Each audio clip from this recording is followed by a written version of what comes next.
Okay, we're ready for our next competitor, Living Greens Urban Farm. Good morning, judges. My name is Lloyd Duhon. I am the co-founder of Living Greens Urban Farm.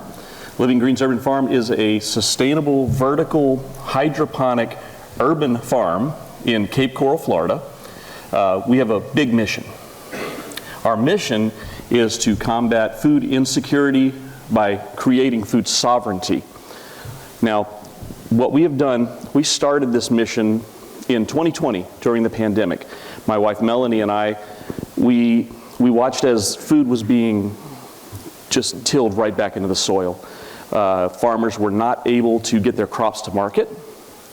And we as individuals trying to find food, we weren't able to go to those farmers. Apparently they're not very good at marketing.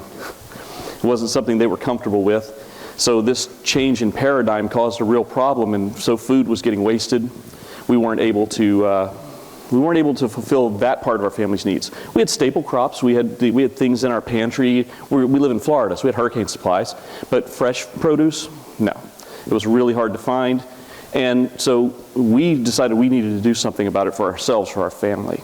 So we started growing our own at home. We started in our backyard. It didn't work so well. We had problems with bugs. We had problems with our HOA that we weren't even aware of until after we started. So with all those things in mind, we actually moved indoors. And in that process, we learned to grow produce for ourselves. Now, we've actually taken a step further than that. What we've done now, oops, I've gone the wrong direction. What we've done now is we've created the Urban Farmer D-App. It's a decentralized application for managing urban farming, and it does production and sales management. So again, for farmers who are not necessarily comfortable with marketing, we're going to be offering them a leg up to help them. So our app it works on Android, iPhone, as well as desktop computer, and our app is backed by blockchain. This is our team. My wife Melanie, she is our CEO, and she has over 25 years of retail management experience. She has her degree from FGCU in the entrepreneurship program. She has a minor in agribusiness. She's our Chief Empathy Officer. She is in charge not only of the profit side of the business, but the people and planet side. We have a triple bottom line that we're trying to reach. I'm the CTO. I started cutting my teeth on IT stuff is in my own high school years, and I built the first dial-up ISP in Baton Rouge, Louisiana in 1994. I built some of the first mobile websites that were ever available in the early 2000s, and now based on blockchain, we are innovating again and building a technology and building tools in the latest and greatest technology. Eric Montgomery is a full-stack developer. Eric has over 30 years of IT experience, over 30 years in development. He has developed for hospitals, for government systems, so he's very accustomed to building large developments, applications that require constant uptime. And Juno Duhon is our hardware dev. Juno actually built her first computer in the garage with scrap parts that I had when she was 7 years old.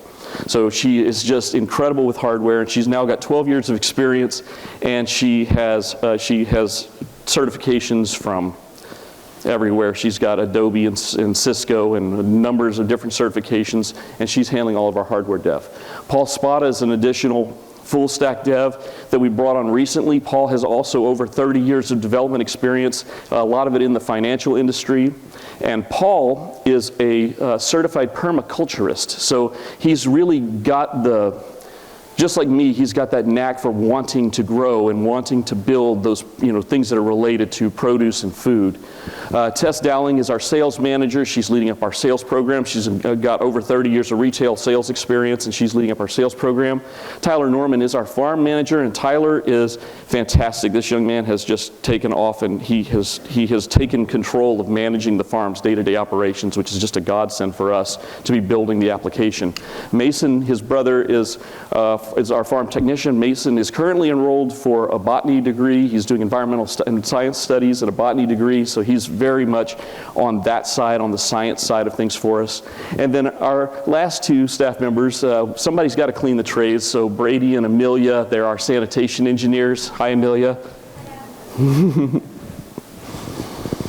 So our company operations, we're built of three different components. We have the management team, which is Melanie and I, with our experience in leading the company. Then we have our reference farm, which is two part-time technicians. It only takes part-time technicians to run this farm and actually keep it operational. So it can be a part-time business for a small farmer, and then the one salesperson. And then the Urban Farmer DApp, we have two full-stack developers and the hardware developer. That is our ultimate product that we're building here, that we will teach other small farmers to use our reference farm as a model to build their own business. So what are the market factors and why this works or not? CEOs, 90% of CEOs in a recent survey said that sustainability was a core focus of their business going into the future. This is an important aspect. 85% of college students who are in business school agreed that that was the core focus for the future of business. So, and then the pandemic. What were the impacts of the pandemic on the way people eat and consume and choose to consume food? It changed everything. People are more willing to buy locally. People are aware of the supply chain issues and they want a solution, so this is a solution to help them. Then we have the issue of reducing food miles. Currently, it's almost 1,500 miles that your food travels to get to your plate from the farm that it is currently grown in. That distance is, if you left here and started heading north, you'd be in Canada. That's how the distance your average food travels. That's the amount of time that takes. Your food is not fresh by the time it gets to you. Then we have a demand for local and sustainable produce. The millennial generation, in several surveys recently that we have looked at, have said not only do they want a local and sustainable option for food, they are willing to pay more for that local and sustainable option. And then lastly, we'll talk a little bit about this. Catalyst it's a program in the Cardano blockchain that allows you every 4 months to ask the blockchain for funding for your application's development. We have now participated in 2 rounds. We were voted yes in both rounds. The first round ran out of money before we could get any funds for ourselves, but in the second round we received our first funds and we are using those funds for developing our application. There are risks. There are significant risks involved in this, and we're trying to mitigate as many of the risks as possible. We do have an atypical funding model. We are looking for non-equity funding because we're building what's known as a decentralized autonomous organization. So ultimately, the ownership of the application will be the community. Now, that doesn't mean that there's not revenue, and that doesn't mean that there's not profit, because they are both available. But the idea is that the profit will be constrained to a level that allows future operations that are effectively voted on by the community to keep the business operating, but revenues are allowed to climb because you're growing it and adding more and more potential farms and businesses. So the profit can increase over time and it can add more staff, but it should do so at the level that is consistent with growing the revenue that is there. So we are revenue sensitive with our business model. There is the possibility of new and unfavorable crypto regulation. We could be lumped into that. We are a blockchain product, not a cryptocurrency product, but that distinction is not necessarily something regulators are looking at yet. So we're aware of that, and we're working with regulators actually to try and make sure that we are considered as a commodity and not as a security. There could also be unfavorable small farm regulation. Part of what we are building into the application is actually the idea to make sure that our users have their food traceability standards already built into the app so they don't have to do it themselves. Because small farmers will have a lot of difficulty dealing with that food traceability standard that's becoming a real issue moving forward. Then lastly, cities and HOAs banning small farming practices. We're aware of that problem, and hopefully by building a sustainable, measurable tool, we can alleviate some of their concerns, and they'll actually make more favorable regulations over time, allowing us to build more of these. So our small farm itself, the reference farm, has had over 8,000 customer sales. We have recognized the fact that a small farm with part-time operations can generate somewhere between $120,000 to $175,000 a year in revenue, and a tray, cost is somewhere between $4 and $8 a tray, and the average sale price for the tray can range anywhere from about $25 up to about $50, depending on the crop, depending on the seed, and all those sorts of things. So there's a significant profit margin available for the small farmer who would be using our app to generate their own sales. As far as the app itself, we're using a revenue transaction model. So because it's a blockchain product, every time someone utilizes the product, they will effectively be paying a tiny fee in the blockchain to use the product, and that tiny fee is what we collect. So the larger we grow, the more revenue, therefore, and profit that we have based on that part of the model. Capital that we have spent so far, $40,000 was our initial investment. That was for building the reference farm. We put solar panels, we put insulated garage door, air conditioning, all of that sort of stuff. We have a unit that is 400 square feet that can generate about $210,000 a year in revenue. And in that 400 square feet, we can keep it at 72 degrees and 55% humidity year-round with less than what the power is generated from the solar.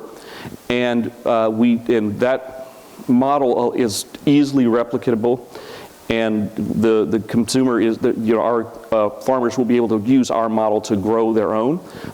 We have actually received funding now of $20,000 of funding total from 3 sources. Florida Gulf Coast University gave us a small amount of funding when we first got started, and then we've since received $15,000 from Catalyst, and we're in for another round here for Catalyst coming up at the end of this month. We're looking mostly for mentorship, access to markets, things of that nature. We would entertain people who were interested in doing some kind of capital investment, but again, we're looking for non-equity funding precisely because of the model of our business. This is a journey of food insecurity to food sovereignty, and we'd like you guys to join us on that journey. If you have any questions for me now, I'll be happy to take them. Yeah, I do have a question. How do you skirt past the FDA requirements? How are you, is it the amount of the production or lack thereof that keeps you under the umbrella, off the radar of the FDA? Why isn't the FDA coming in and sticking a probe in one of your head of lettuces or something like that? That's a great question. Yeah. So specifically in the state of Florida, which is where we've begun, the only requirements for agriculture, for raw agricultural product, there are effectively none. Zero. There are no regulations. The Food and Drug Administration also, for raw agricultural product, does not have any specific regulations for going to market. So as long as we stay away from meats, we're good. Raw agricultural product, it's vegetables that are not considered cleaned and washed and packaged for immediate consumption are raw agricultural products. Everything that our systems produce is a raw agricultural product. So there is actually no regulation for that. What's coming is the food traceability standards that says that I need to know, no matter where your raw produce is produced, I need to know who touched it and when. Well, that's what the app does. It actually traces each step and each person on the way. So we're actually preloading before the FDA's requirements for food traceability are in place, will be in place, and small farmers will be able to use us to accommodate those needs when they come up. Yeah. So I met with a company a couple of years ago that was doing something similar, and their app had the capability so that the farmer, the user, could customize their tray and place an order that would produce exactly what it is, and the instructions for how to. Exactly. Same thing? Same system there. We are absolutely using a knowledge base that they're able to follow along if they need to, and then it has, so we have a wizard app where they follow through step by step, but we also have if you're an advanced user, you can just enter the things that you need and move forward very rapidly. So we have both. And then the end state is maybe a relationship with a local business that you can provide fresh produce to on a constricted. Absolutely, it's the equivalent of the futures markets that are currently available for standard cash crops. We will actually take that same concept of the futures market, and we will allow small restaurants, even individual consumers, to place orders for produce for the next coming harvest, which is usually only a week or two away because of the way that we are generating. So you're about a week lead time. So it's a futures market, but it's only a couple of weeks long. So it's an accelerated futures market. And what's the turnaround, the normal turnover, average turnover on a tray? On a tray, as far as the amount of time it takes? Yeah. So for microgreens, it's about 14 days. For lettuces, it's 25 to 35 days. Okay. Thanks. Appreciate that. Sure, of course. So your revenue primarily comes from the transaction fee because you reside in the blockchain? That's right. So and that continues. It continues forever. Yeah. So it's a constant revenue stream. It's a tiny micro revenue, but it's added up with hopefully dozens, hundreds, thousands of farms throughout the country. We don't want a farm to go any further than 5 miles to sell their produce if possible. That's the goal. We won't start there, but that's the goal, is to tighten that space down to where any one farmer is going to only serve a 5-mile radius. Thank you. Thank you.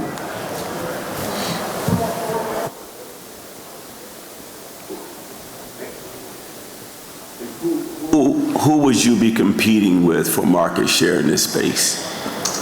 Well, there are other apps, as you've made note of. Aside from that, who's providing the produce now? Whose toes are you going to step on? Sure, thank you. That's an excellent question. And yes, there are currently farmers that basically aggregate their crops and go to effectively farmers markets where they sell their produce to other vendors who then go and sell, whether it's to restaurants, whether it's to hotels, whether it's to grocery stores, and they do have those agreements. So yes, that's going to be our initial challenge, and this is where our sales and marketing are going to have to go, is toward landing those contracts where restaurants buy from us rather than, say, Cisco. Not for everything, but for our crops that we particularly provide that are better. So there'll be room for both in this market, and we believe we can take a sizable enough market share that our farmers will be happy, we'll be happy, because we're effectively a co-op, right? We're a software-driven co-op is effectively what we become. And then the secondary effect, you're going to try and move some of those farmers over to the app and eventually get their son that'll just want an app and not want to be out there on a hot day out in the field all day. Yeah, so I'm sorry, one more time. I said, and then down the road, we want to get the farmer's son who definitely want to be on an app. Exactly, the farmer's son is going to want to be on the app rather than out in the field, extending the land. From us talking about sustainability, if we're out there and we're adding more land and more land and more land, we're actually just harming ourselves. We're causing a bigger problem.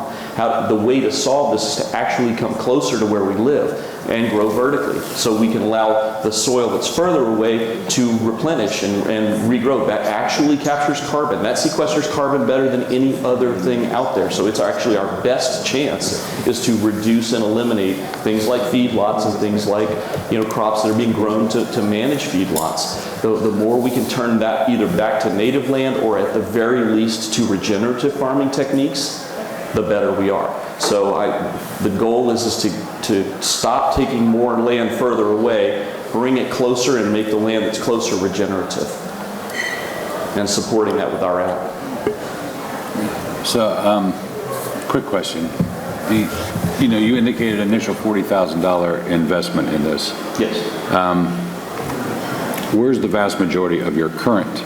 You got a pretty large staff, and that youngest sanitation engineer you have is probably pretty expensive. Yes, she is. Yeah. So where's revenue coming from? So we have other blockchain properties right now. Our other blockchain properties are more generic to what you would expect to see in blockchain, and the revenue that we're using from that is the revenue we're using to build this. So we're building it in-house with our revenue from our other very successful blockchain properties. If you guys know anything about Cardano, I'm on the team for Drip Drops, I'm on the team for Token, I'm on the team for Adoja. These are some of the largest names in the Cardano blockchain, and I am a core member of those teams, and therefore that's where our revenue currently is coming from to build our farm. Did you have any photos of the actual farm? We didn't bring it of the farm. There are actually they're all in the background. In the background. Let's see here. I can show you. back a little bit further. This is one of our farm stands that we've done. We do farm stands around the community. That's Tyler there standing in front of one of our farm stands, a simple 10 by 10 tent. Go to farmers markets, set up, and sell produce there. Then in addition, we have, in the background of this slide here, that's actually our racks. The racks run throughout our 400 square foot space. They grow vertically about 8 to 10 feet tall, depending on the rack itself and how much produce and how tall the produce gets on the stand. It's a relatively simple, low-tech operation. The idea was that just about anyone can do this and can participate and provide a reasonable amount of produce for themselves and their family and have more to share. That more to share will help them sell using our app and our market. So that's the idea. It's actually a ground-up, sustainable grow operation that can be approached easily by as many people as necessary. Do you have a crop that is more advantageous? We talked a little bit about the competitors. If so, what is that crop and what is the advantage? The functional food of microgreens is the most competitive crop we have right now, and it's the one we're focused on for our MVP. That crop is 40 times more nutritious than the same vegetable grown to full size. It's simple biology. All of the nutrition that the plant needs to grow up, gets uptake in those first 14 days. So we harvest it there. You get that nutrition rather than the plant itself. The studies on microgreens have said that the plant itself is a means to stopping people from having food deficiencies no matter where they live, because it can be grown anywhere. And so it's a fantastic crop, and yes, it's our MVP product is that crop. Thank you. Thank you. Give it up for everybody.